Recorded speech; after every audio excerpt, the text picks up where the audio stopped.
And I said, no, I need it. I really need it tonight. He doesn't hold grudges. He holds memories.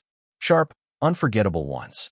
Mel Brooks remembers every actor who fumbled a line, ignored a note, or walked onto his set thinking they were bigger than the movie.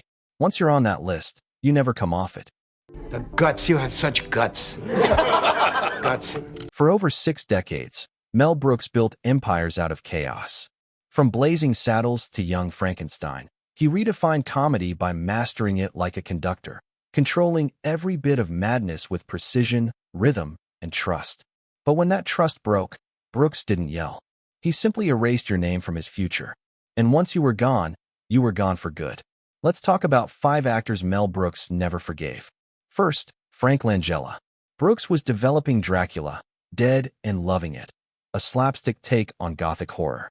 Langella had already played Dracula on Broadway, tall and intense, perfect for a serious vampire, which was exactly the problem.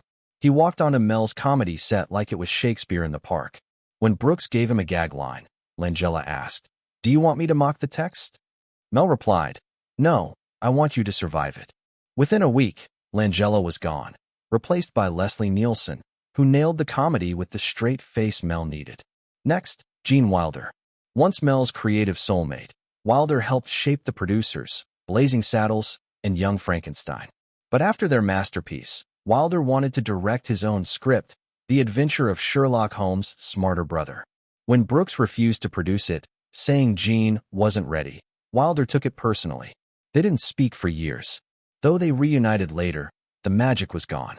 Brooks said Wilder was the only actor he ever trusted with his unfinished ideas, and losing that trust hurt more than any fight. Then there's Chevy Chase. Studios begged Mel to cast him, but he refused every time. Brooks said Chase wasn't acting. He was waiting for others to stop talking so he could prove he was the smartest man in the room.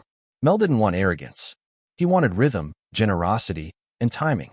When casting Spaceballs, he chose Rick Moranis over Chevy, saying, "Rick knows when to step back. Chevy only knows how to interrupt." Chase never made it into Mel's universe. Number 4, Harvey Korman. A comedy powerhouse from Blazing Saddles and High Anxiety, Korman's brilliance came with tension. He loved improvisation. Brooks loved structure. During High Anxiety, every line became a debate. They didn't fight, but the spark turned into static. After that film, Brooks quietly stopped calling.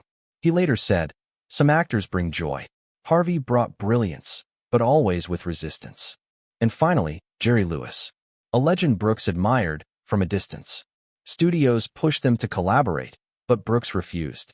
He called Lewis brilliant and exhausting. During one dinner, Lewis delivered a 15-minute monologue about himself, barely letting Mel speak. That was enough. Brooks later said, "If someone thinks they're the center of the universe, they can't function in mine. I already have a son." To Mel, even geniuses were replaceable if they didn't respect the ensemble.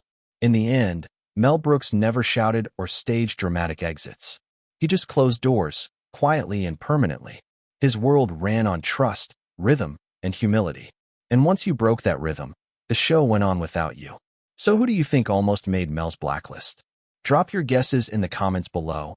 And if you love deep Hollywood stories like this, hit like, subscribe, and stay tuned right here on StarLoop News, where we bring you the secrets behind the spotlight.